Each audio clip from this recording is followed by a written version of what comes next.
Hello student, how are you? Myself Oza Rohit from Pioneer School. Student આપણે last વિડીયોમાં આપણે આ paragraph સુધી કમ્પ્લીટ કર્યું છે આટલા સુધી, અને ફરીથી આજે આપણે એ જ પેરેગ્રાફની થોડી ચર્ચા કરીને આગળ ચાલીશું કે ભાઈ ઘણો ટાઈમ થઈ ગયો છે, એક વીક આપણે થોડી લીવ ઉપર હતો એટલા માટે. સો જોઈએ વિદ્યાર્થી મિત્રો, ત્યાંથી આપણે સમજીશું. When she came to my window, when she came to my window, she stopped. જ્યારે તે મારી બારી તરફ આવી, કેમ to my window, she stopped. ત્યારે તે થોભી ગઈ એટલે રોકાઈ ગઈ.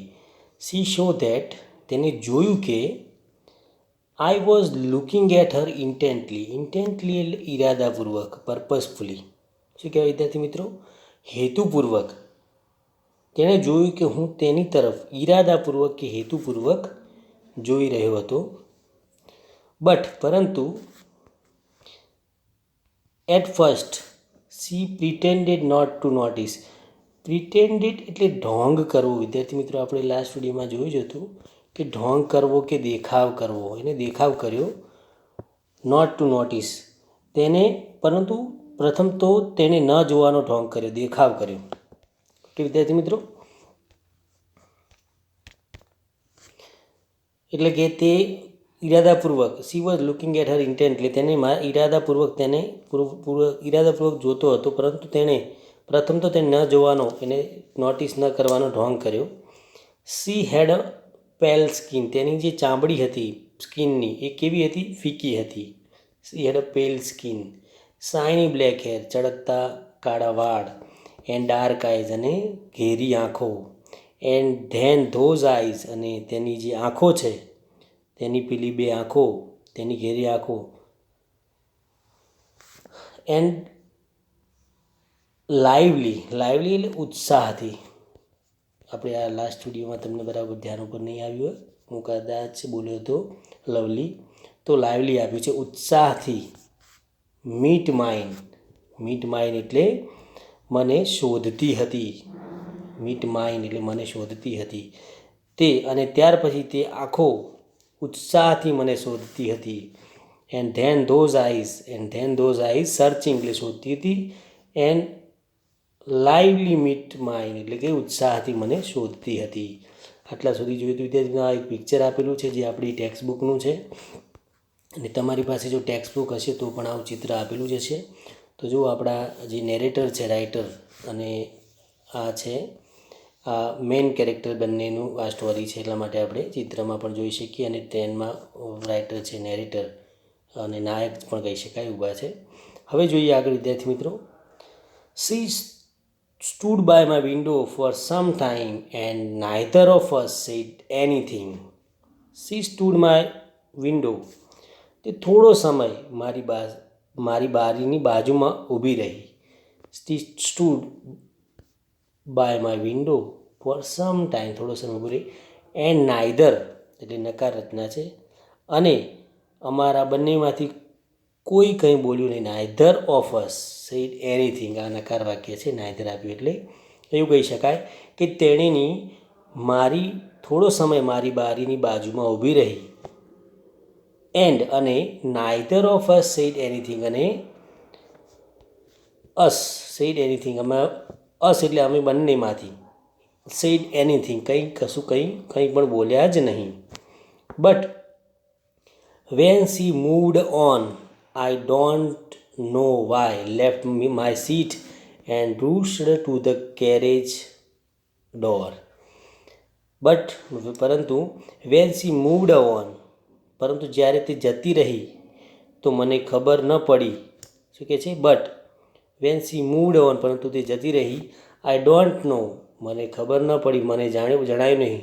વાય, શા માટે.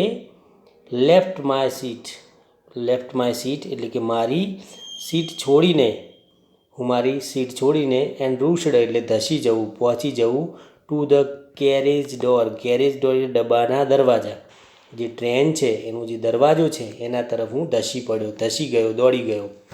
એટલે કે but when she moved on, પરંતુ પરંતુ જ્યારે તે ત્યાંથી જતી રહી તો ડોન્ટ નો આઈ ડોન્ટ નો એટલે મને ખબર ન પડી કે મને જણાયું નહીં વાય શા માટે લેફ્ટ માય સીટ મેં મારી સીટ છોડી દીધી and rushed to the carriage door અને હું મારી સીટ છોડી દરવાજા તરફ દોડી ગયો. મારો જગ્યા છોડીને દરવાજા તરફ દોડી ગયો. મને ખ્યાલ જ ના આવ્યો કે હું શું કરી રહ્યો છું, એવું લેખક કહે છે. She notice me at the door. શું કહે છે? સી નોટિસ મી, દરવાજા પર તેણે મને જોયો. નોટિસ કર્યો એટલે નોંધ્યો એટલે કે ત્યાં ઊભા હતા. And stood waiting on the platform, મને જોયો અને પ્લેટફોર્મ પર ઊભી રહી, રાહ જોવા લાગી. શું કરવા માટે લાગી? She notice me at the door, તેમને મને દરવાજા ઉપર જોયો. એન્ડ સ્ટૂડ વેઇટિંગ, અને ઊભી રહી ઓન ધ પ્લેટફોર્મ, અને રાહ જોતી પ્લેટફોર્મ ઉપર રાહ જોવા લાગી. I walked across the tea stall,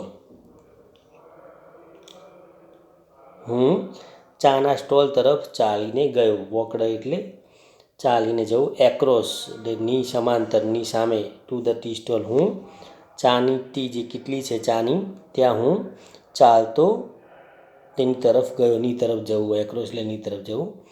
a kettle was boiling on a small fire, kettle એટલે કેટલી, વોઝ બોઇલિંગ એટલે ઉકળી રહી હતી, ચા ગરમ થઈ રહી હતી. ઓન અ સ્મોલ ફાયર એટલે નાના પ્રાઇમસ ઉપર, નાના ગેસ ઉપર, એટલે કે ચા ગરમ થઈ રહી હતી. On a small fire A gas ઉપર ગરમ થઈ રહી હતી. The girl followed me behind the stall, the girl એટલે કે છોકરી, ફોલોડ મી મને અનુસરી, બિહાઇન્ડ ધ સ્ટોલ છોકરી મારી પાછળ દુકાન પાસે આવી. ત્યાં જે પેલી બાસ્કેટ વેચવાવાળી છોકરી છે એ ત્યાં મારી પાસે આવી. એટલે એવું કહે છે કે હું તેને આવો દેખાવ કર્યો અને તે band mood on don't know, હું કઈ રીતે મારી જગ્યા છોડીને જે ડબ્બો છે એના દરવાજા તરફ ઘસી રહ્યો એનું મને ધ્યાન ન રહ્યું. She notice me at the door, મને તે દરવાજા સુધી જોઈ રહી હતી. And stood waiting on the platform, અને પ્લેટફોર્મ પર ઊભી રાહ જોવા લાગી. હું ચાની કેટલી તરફ ગયો, બરાબર છે. અ કેટલ વોઝ બોઇલિંગ, અને ચા કેટલીમાં ગરમ થઈ રહી હતી. The girl follow me behind the stall, અને છોકરી મને મારી પાછળ દુકાન પાસે આવી, શોપ પાસે આવી. Do you want to buy a basket, અને મને પૂછ્યું. આસ્કડ હર એટલે તેણે પૂછ્યું. Do you want to buy a basket, શું તમે ટોપલી ખરીદવા ઈચ્છો છો? Do you want buy a basket, she asked તેણીએ પૂછ્યું, શું તમે ટોપલી ખરીદવા ઈચ્છો છો? દે આર વેરી સ્ટ્રોંગ, તે કેવી છે? ખૂબ જ મજબૂત છે. They are very strong. Made of the finest can એટલે એવું કહી શકાય કે તે મજબૂત છે. મેડ એટલે બનેલી છે, ઓફ ધ ફાઇનેસ્ટ કેન એટલે કે સુંદર વાંસમાંથી, કેન એટલે વાંસમાંથી, નેતરમાંથી પણ કહેવાય, નેતરની સોટી, બરાબર છે. તો વાંસમાંથી કે નેતરમાંથી કહીએ આપણે, તો એ સુંદર ને વાંસમાંથી બનેલી છે. તમે ટોપલી, દે આર વેરી સ્ટ્રોંગ, તે મજબૂત છે. Made of the finest can, તે વાંસમાંથી બનેલી છે. નો આઈ સેડ, મેં કહ્યું ના. I don't want a basket, મારે ટોપલી જોઈતી નથી. No I said I don't want a basket, મારે ટોપલી જોઈતી નથી. We stood looking at each other for a very long time and then she said. શું કહે છે? We stood looking at each other, each other એટલે એકબીજાને. અમે ઘણો સમય, વી સ્ટૂડ લુકિંગ જોઈ રહ્યા, એટ ઈચ અધર એકબીજાને, ફોર વેરી લોંગ ટાઈમ એટલે લાંબો સમય સુધી, એન્ડ ધેન સી સેડ અમે ઘણો સમય એકબીજાની સામે જોઈ ઊભા રહ્યા, અને ત્યાર પછી ધેન એટલે કે ત્યાર પછી સી સેડ તેણીએ કહ્યું, are you sure you don't want a basket, શું તમે ખાતરી છે કે તમારે ટોપલી જોઈતી નથી? શું તમે શ્યોર કહો છો, ચોક્કસપણે કહો છો કે તમારે ટોપલી નથી જોઈતી? એટલે થોડો સમય તે એકબીજાની સામે જોઈ રહ્યા અને ઊભા રહ્યા અને ત્યાર પછી તેણીએ કહ્યું, ખરેખર તમારે આર યુ શ્યોર? તમે ચોક્કસપણે કહો છો કે તમારે ટોપલી નથી જોઈતી? ઓકે. પછી લેખક કહે છે, ગીવ મી વન, મને એક આપ. આઈ સેડ, મેં કહ્યું. And I took the one on the top and gave her rupees. મેં એને કહ્યું, I said, and I took, લીધી, ધ વન, એક, ઓન ટોપ એટલે ઉપરની એક લીધી, એન્ડ ગેવ હર રૂપીઝ અને પૈસા આપ્યા. મને કહ્યું અને એક ટોપલી લીધી અને તેને પૈસા, મેં ઉપરની એક લીધી, ટોપલી એક લીધી અને તેને પૈસા ચૂકવ્યા.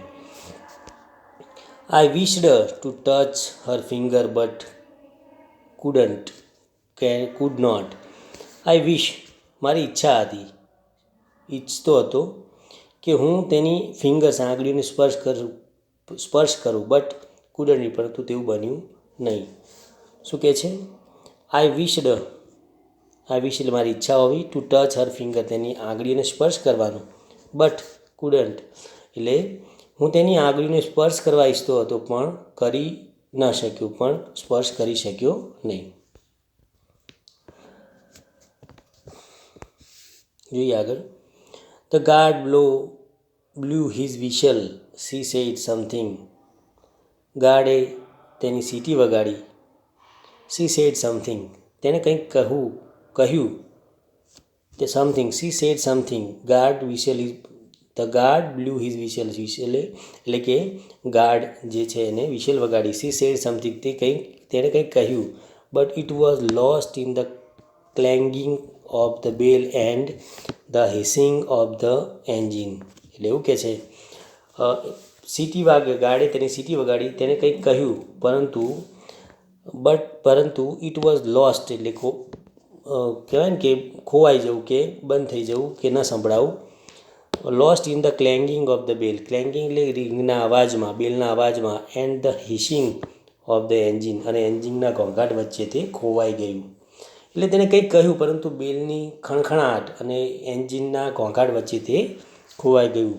આઈ had to run back to my compartment. મારે મારા ડબ્બા તરફ પાછું દોડવું પડ્યું. આઈ હેડ રન બેક, પાછા ફરવું પડ્યું, ટુ માય કમ્પાર્ટમેન્ટ. કમ્પાર્ટમેન્ટ એટલે મારા ડબ્બામાં, મારી જે જગ્યા છે ત્યાં. અને એના જેવો બીજો શબ્દ પણ આપણે જોયો કે કમ્પાર્ટમેન્ટ, અને એના જેવો આપણે શબ્દ એક જોયો કે કેરેજ. તો કમ્પાર્ટમેન્ટ અને કેરેજ એકબીજાના સમાનાર્થી શબ્દો કહેવાય. કમ્પાર્ટમેન્ટ એટલે ડબ્બો જે રેલવેનો હોય, અને કેરેજ એટલે પણ એ જ થાય, સેમ એઝ. ઓકે ફ્રેન્ડ્સ, જોઈએ. I watched her as the platform slipped અવે.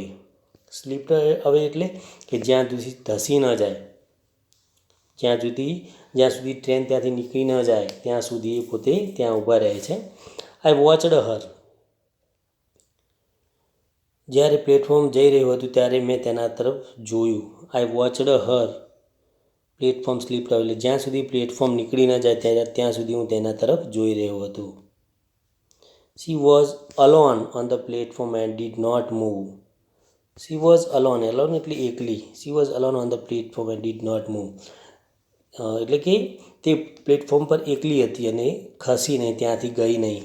But she was looking at me and smiling. પરંતુ મારી સામે જોઈને તે હસી રહી હતી. પરંતુ she was looking at me and smiling, તે મારા તરફ જોઈને મારી સમક્ષ હસી રહી હતી. I watched her until the signal box came in the way. શું કહે છે? અન્ટિલ, જ્યાં સુધી નહીં ત્યાં સુધી નહીં, એટલે કે જ્યાં સુધી રસ્તામાં જે સિગ્નલ બોક્સ છે, the signal box came in to the way. I watched her એટલે હું જોતો રહ્યો જ્યાં સુધી, the signal box came in the way એટલે જ્યાં સુધી રસ્તામાં સિગ્નલ બોક્સ આવ્યું, અને ત્યારબાદ એટલે કે જ્યાં સુધી પેલું સિગ્નલ બોક્સ રસ્તામાંથી નીકળી ના જાય ત્યાં સુધી હું તેને જોવા લાગ્યો. એટલે કે છે કે I watched her until the signal box came in to the box and then the jungle hide hid in the behind. I watched her એટલે હું જોતો રહ્યો. હર અન્ટિલ જ્યાં સુધી the signal box came in the way. Come in the way એટલે જંગલમાં રસ્તામાં નીકળી ના જાય ત્યાં સુધી. એટલે કે જ્યાં સુધી રસ્તામાં સિગ્નલ બોક્સ આવ્યું અને ત્યારબાદ જંગલમાં છુપાઈ ગયું ત્યાં સુધી હું તેને જોવા લાગ્યો. એટલે કે સિગ્નલ બોક્સ જ્યાં સુધી જતું ન રહ્યું ત્યાં સુધી એને જોવા લાગ્યો. I could steel C Har standing there alone. Standing there alone હું હજી પણ તેને આઈ કુડ સ્ટીલ હજી સુધી કહેવાય, હજી સુધી પણ C Har standing there alone હજી સુધી પણ હું તેને જોઈ શકું છું. હું હજી પણ તેને ત્યાં એકલી ઊભી રહેલી જોઈ શકતો હતો. એવું કહે છે કે લેખક પોતે કલ્પના કરે છે કે હજી પણ તે સ્ત્રી છે, હજી પણ ત્યાં એકલી ઊભી છે એ હું એને જોઈ શકતો હતો. ઓકે ફ્રેન્ડ્સ, આપણે આટલા સુધી આ વિડીયોમાં રાખીએ છીએ. નેક્સ્ટ વિડીયોમાં ફરીથી આપણે આગળના પેરેગ્રાફનો અભ્યાસ કરીશું. Okay friends, thank you.